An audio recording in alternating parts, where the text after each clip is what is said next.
war trials that have just been concluded in Germany. They violate the fundamental principle of American law that a man cannot be tried under an ex post facto statute, that the trial of the vanquished by the victors cannot be impartial, no matter how it is hedged about with forms of justice.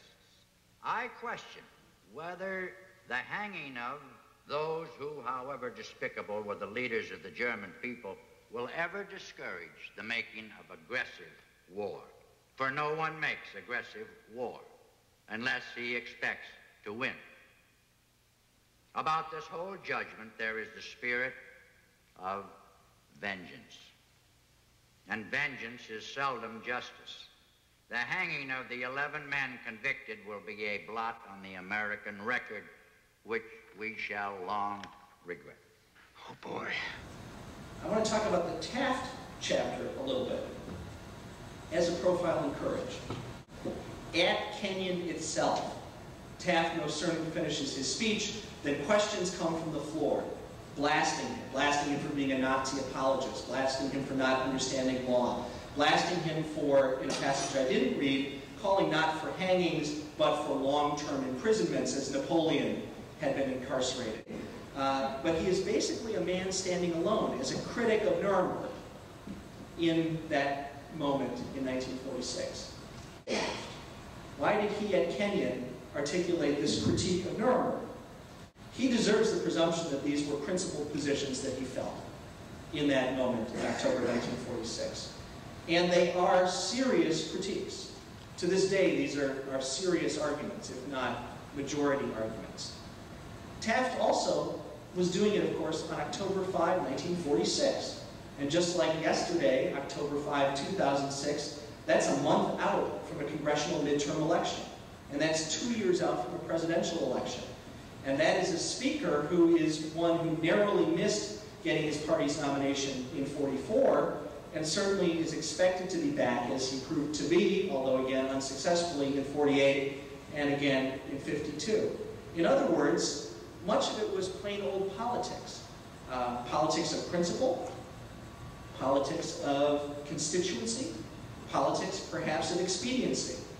But what we expect from a senator, as Michael Maris correctly pointed out, what we in reality get from anybody doing any project, including something like Nuremberg, is a lot politics. And Taft is doing that.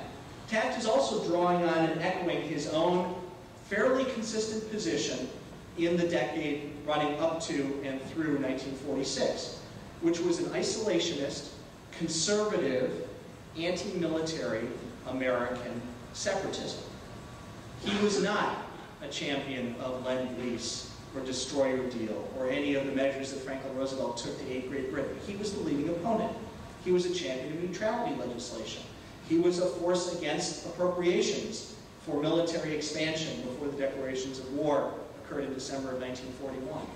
And his instincts, I think, were still in 1946 of that type. He was also someone who here in Ohio and in the national constituency he had and sought to grow was popular among and aiming at German Americans. And as an ethnic constituency, this critique of Nuremberg as vengeance perhaps had that in mind. Some of his later speaking in Germany certainly builds on that and shows a political sensitivity and affinity to a German perspective on the United States, if only for his own electoral advantage.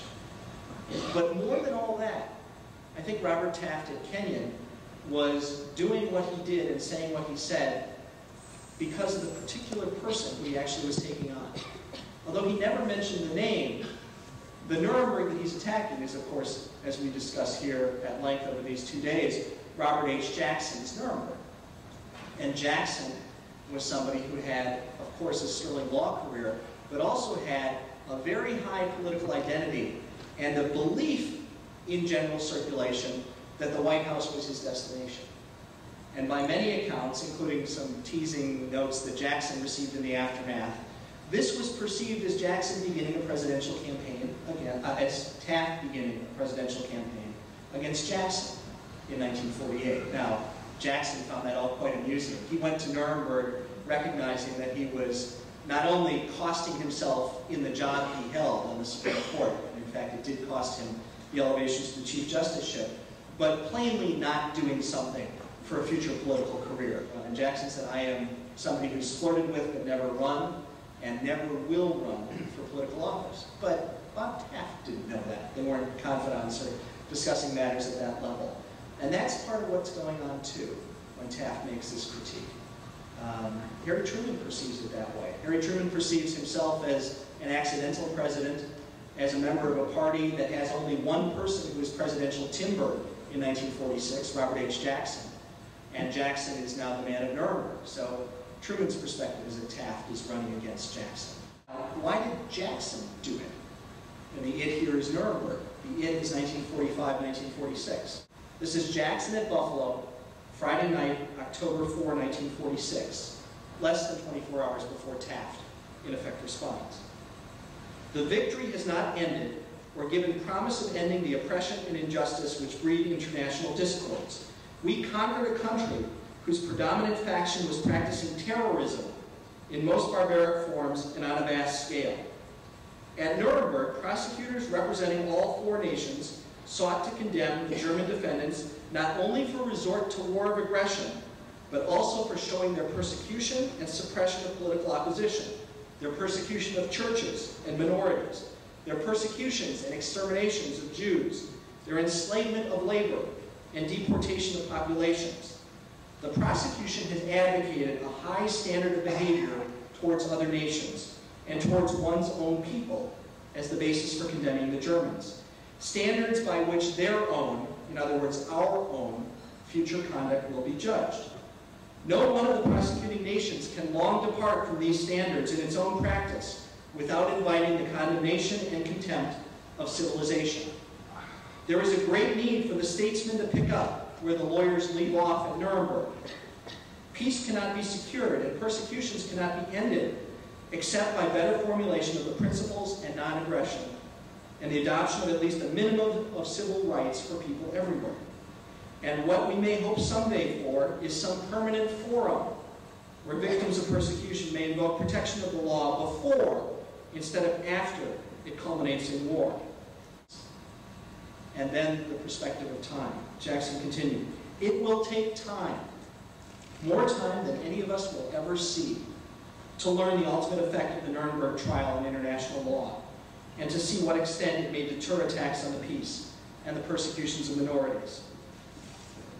And skipping a short passage, I shall not be surprised if in a distant day we will recognize that legal condemnation today of oppression and aggression as civilization's chief salvage from the Second World War.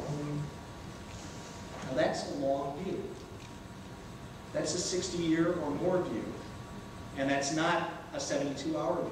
And as you compare these two great speeches, which again I'll say contain serious, permanently important perspectives to consider and debate, the distinction between them is which man had his eyes up on the horizon. And I don't think that happened in Gambier, Ohio. Now, a couple of more pieces to end this on a bit of a lighter note. January of 1953, he and Jackson are together at the annual dinner and roast of the Alfalfa Club in Washington. And the Alfalfa Club has a tradition of electing a non-politician president of the United States. And he gives today, I think it's all still he, a very funny speech taking pokes at the official world of Washington. And this moment is the eve of the Eisenhower inauguration, the end of 20 years of Democratic presidencies, the departure of Truman, the inauguration of Ike, not Robert A. Taft. It might have been a fairly bitter moment at a private level for Senator Taft. And of course, his health was beginning to fail too. Taft gives the nominating speech at that Alfalfa dinner. And he lauds the genius and the vision and the courage and the accomplishments of the man who is uniquely suited to be the Alfalfan President of the United States. And then his nominee comes forward and gives a dazzling and funny and eloquent speech. President Justice Robert H. Jackson. Thank you very much.